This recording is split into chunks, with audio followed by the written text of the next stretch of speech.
பண்ண போகிற எபிசோடை நினச்சா எனக்கு சந்தோஷப்படுறதா இல்லை வருத்தப்படுறதான்னு தெரியல. நீங்கள் இந்த வீடியோவுடைய தம்ப்நெயிலை பார்த்துட்டு வந்ததுக்கப்புறம் என் கூட சேர்ந்து இன்னொரு ஹோஸ்ட்டுமே வந்து இந்த பாட்காஸ்டோடைய எபிசோடை பேசுவார் அப்படின்னு நீங்கள் மேபி எக்ஸ்பெக்ட் பண்ணியிருக்கலாம். பட் அன்ஃபார்ச்சுனேட்லி அவரால் இன்றைக்கி வர முடியல.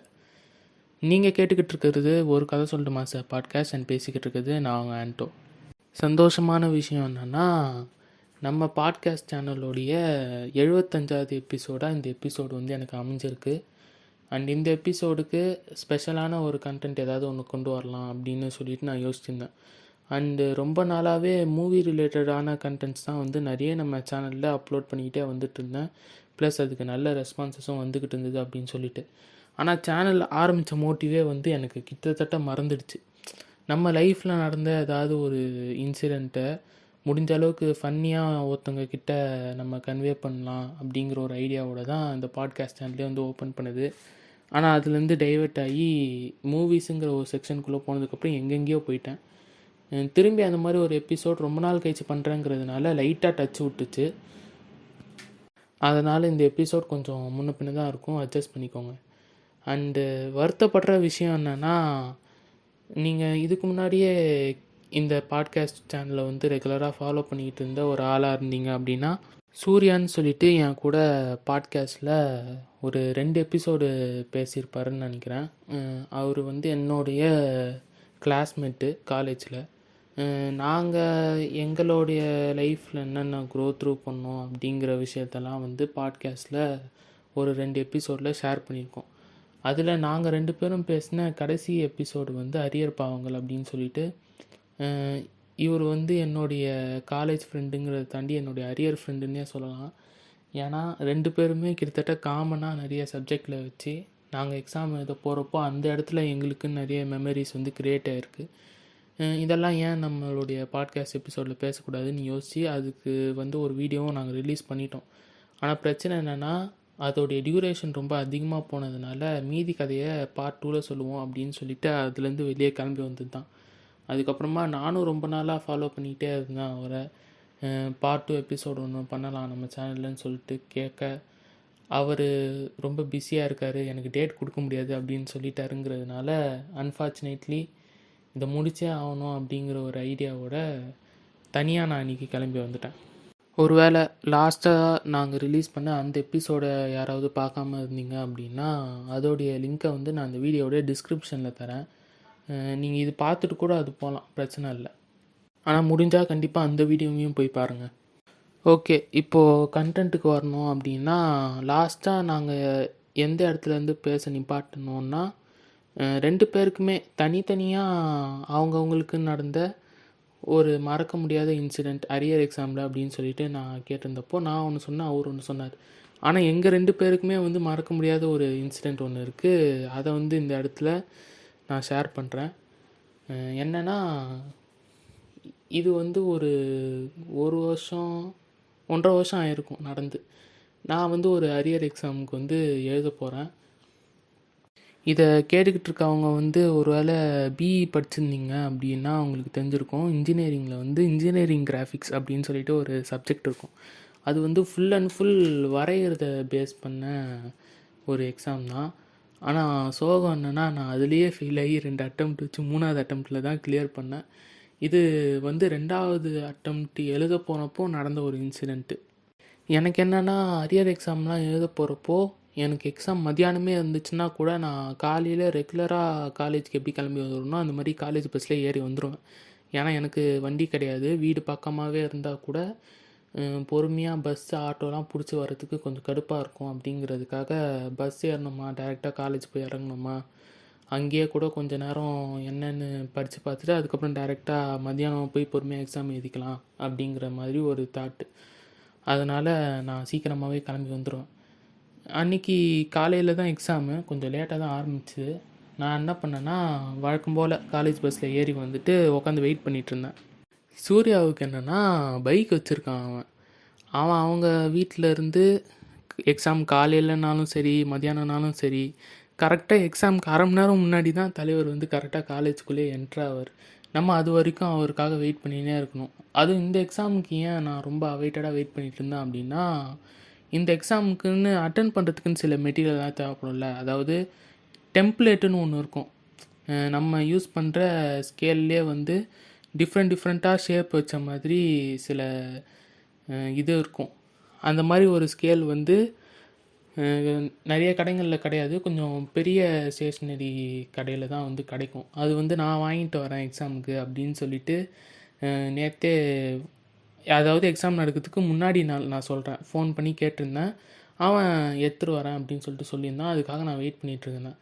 அவன் வருவானா மாட்டானா அப்படிங்கிற ஒரு தாட்லேயே வந்து உக்காந்துருந்தப்போ திடீர்னு உள்ளே வந்து என்ட்ரானா.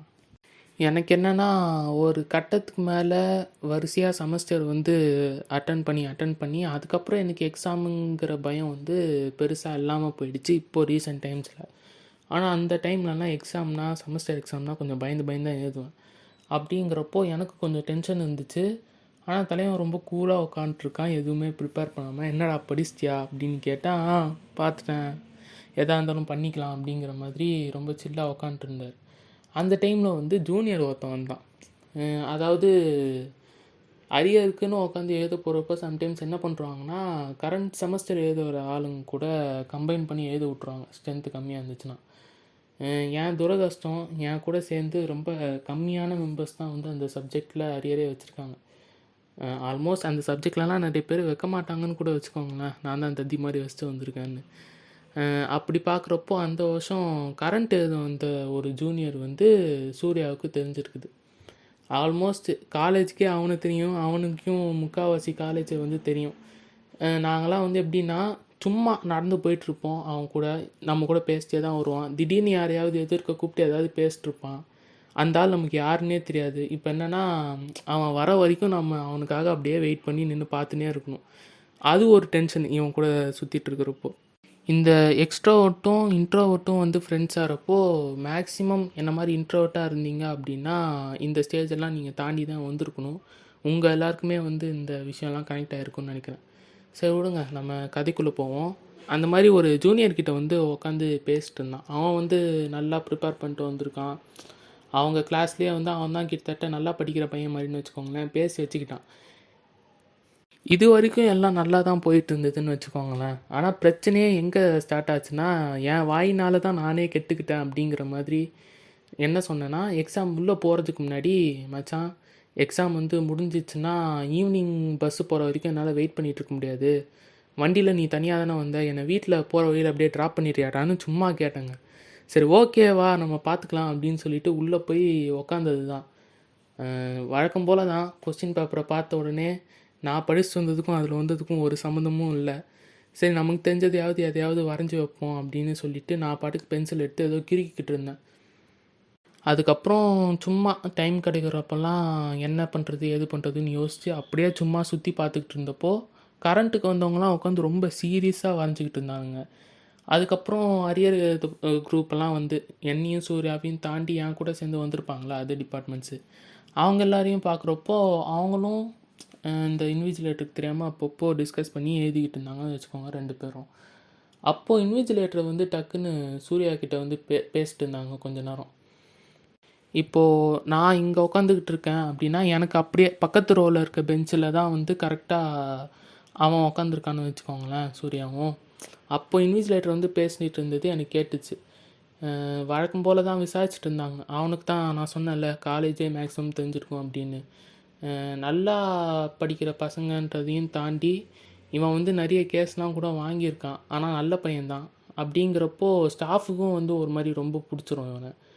அப்படி ஸ்டாஃப் கிட்டலாம் வந்து பேச்சு கொடுத்துட்டு இருந்தப்போ அந்த மேம் என்ன சொல்லிட்டாங்கன்னா, பார்த்து எழுதிக்கோ, ஒன்றும் பிரச்சனை இல்லை, எப்படியாவது அரியரை முடிச்சுட்டு கிளம்பு அப்படிங்கிற மாதிரி சொல்லி அனுப்பிச்சிட்டாங்க. நான் பார்த்தேன், உனக்கு மட்டும் எப்போ அந்த மாதிரிலாம் சொல்கிறாங்க அப்படிங்கிறப்போ பார்த்து சிரிச்சிட்டு இருந்தான். அதுக்கப்புறம் சரி என்ன வரைஞ்சிட்டியா அப்படின்னு கேட்டால் வரைஞ்சிட்ருக்கான் அப்படின்னா. இது வரைஞ்சிட்ருக்கானா, நீ தான்றா வரையணும் அப்படின்னு கேட்டால் நான் எங்கே வரைகிறேன், ஏதோ முன்னாடி உட்காந்துருக்கவங்கிட்ட புக்லெட்டை கொடுத்துட்டேன்னு பார்த்தா இவன் புக்லெட்டை உட்காந்து முன்னாடி சொல்லிட்டு இருந்தேன்ல ஒரு ஜூனியரு அவன் பார்த்துக்கிட்டு இருக்கான்னு சொல்லிட்டு அவன்கிட்ட கொடுத்துட்டு அவனை வரைய விட்டுட்ருக்கான். அவன் பேப்பர் எங்கிறானா அதுதான் இவன் வச்சிட்ருக்கான் கையில். இது எப்போ எப்படி நடந்துச்சு அப்படின்னு தெரியாமல் நான் பாட்டுக்கு உட்காந்து முழிச்சுக்கிட்டு இருந்தப்போ லாஸ்ட்டு ஒரு அரை மணி நேரம் 3/4 மணி நேரத்தில் தான் இதெல்லாமே நடந்துட்டுருக்குன்னு வச்சுக்கோங்களேன். அந்த பையன் வந்து அப்போ தான் கரெக்டாக வரைஞ்சி முடிச்சு புக்லெட்டை 2 பேரும் மாற்றிக்கிறாங்க கரெக்டாக. அவன் வாங்கி அவன் பேப்பரை வரைஞ்சிக்கிட்டு இருக்கான். நான் வந்து சூர்யா கிட்ட கேட்குறேன், டேய் எனக்கு 2 கொஸ்டின் மட்டும் அவனை வரைஞ்சி கொடுக்க சொல்கிறா அப்படின்னு சொல்லிட்டு என் புக்லெட்டை நீட்டுறேன். அவன் வந்து நானே ரொம்ப கெஞ்சி தான்டா அந்த பையன்கிட்ட வாங்கினேன், டைம் இல்லைடா பாவண்டா அந்த பையன் வரையட்டும் நான். அப்போ நான் என்னடா பண்ணுறது, என்கிட்ட முன்னாடியே சொல்லியிருக்க வேண்டியதான்றா அப்படின்னு கேட்டால், சரி இரு நான் பேப்பர் காட்டுறேன் அப்படின்னு சொல்லிட்டு காட்டினான். நானும் அதை பார்த்துட்டு எனக்கு மெஷர்மெண்ட்லாம் என்னன்னு தெரியாது. இமேஜை பார்த்த உடனே நமக்கு எப்படி தெரியுதோ அந்த மாதிரி வரைஞ்சிக்கலான்னு சொல்லிட்டு குத்து மதிப்பாக வரைஞ்சிக்கிட்டு இருந்தேன்.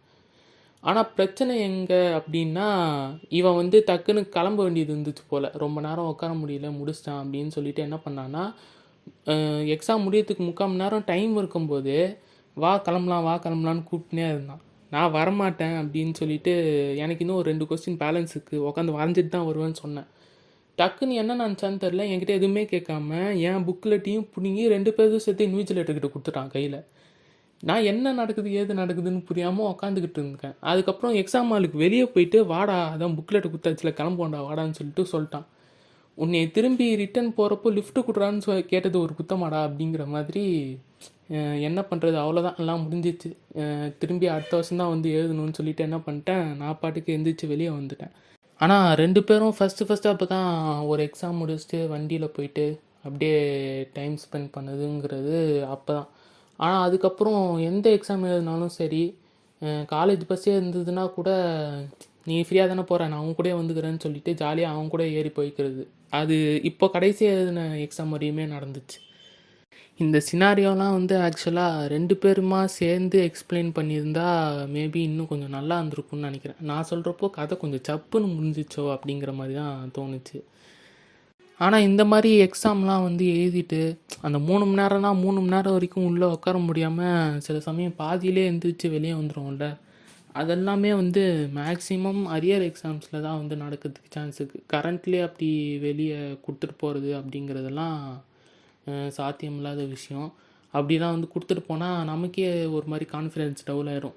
என்ன எல்லாரும் எழுதுகிறாங்க அப்போ நம்ம ஃபெயில் ஆயிடுவோம் போல் அப்படிங்கிறதுக்காகவே சும்மா உட்காந்து எதையாவது அட்டன் பண்ணிக்கிட்டு இருப்போம். ஆனால் அரியரில் அதெல்லாம் பெருசாக கண்டுக்க மாட்டோம். இதுக்காகவே வந்து எங்கள் மேனேஜ்மெண்ட்டில் ஸ்ட்ரிக்டாக ஒரு ரூல்ஸ் போட்டாங்க. என்னென்னா எந்த எக்ஸாமாக இருந்தாலும் நீ எழுதியே முடிச்சிட்டாலும் 3 மணி நேரம் உட்காந்து உன் பேப்பரை கொடுத்துட்டு தான் கிளம்பணும் அப்படிங்கிற மாதிரியான ஒரு ரூல் வந்து அதுக்கப்புறம் கொண்டு வந்துட்டாங்க. மேபி எங்கள் செட்டையெல்லாம் பார்த்துட்டு எங்களுக்கு அடுத்த வர செட்டையாவது கொஞ்சம் திருத்தலாம் அப்படிங்கிற ஒரு ஐடியாவோட. ஆனால் இந்த எபிசோடை வந்து அவன் வரலனாலும் பரவாயில்ல, நான் தனியாவது பண்ணி ஆகணும் அப்படிங்கிற ஒரு கட்டாயத்துக்குள்ளே நான் வந்ததுக்கான காரணம் வந்து இதுக்கப்புறம் பேச போகிற விஷயந்தான். இது வரைக்கும் கேட்டு நீங்கள் இவ்வளோ தூரம் வந்துட்டிங்கன்னா ரொம்ப நல்லது. இப்போ தான் முக்கியமான ஒரு விஷயத்தையே சொல்ல போகிறேன். என்னென்னா ஒன்றும் இல்லை, ஒரு சின்ன கருத்தூசி தான் வந்து குத்த போகிறேன். அதாவது நாங்கள் ஃபஸ்ட்டு பார்ட்டில் வந்து எங்களுடைய அரியர் எக்ஸ்பீரியன்ஸ்லாம் வந்து சொல்லிக்கிட்டு இருந்தப்போ நாங்கள் அதை எப்படி ப்ரொஜெக்ட் பண்ணோன்னா கொஞ்சம் ஃபன்னாக என்டர்டெய்னிங்காக கேட்குற ஆடியன்ஸுக்கு சொல்லணும் அப்படிங்கிற மாதிரி. ஆனால் எங்களுக்கு என்ன ஃபீல் ஆச்சுன்னா, ஒரு வேளை நம்ம கேட்குற ஆடியன்ஸ்கிட்ட இந்த மாதிரி அரியர் வைக்கிறதுலாம் வந்து கெத்து அப்படிங்கிற மாதிரி அதை க்ளோரிஃபை பண்ணுறோமோ அப்படிங்கிற ஒரு தாட்டும் வந்து எனக்கு லைட்டாக வர ஆரம்பிச்சுது. அப்படி எதுவுமே கிடையாது.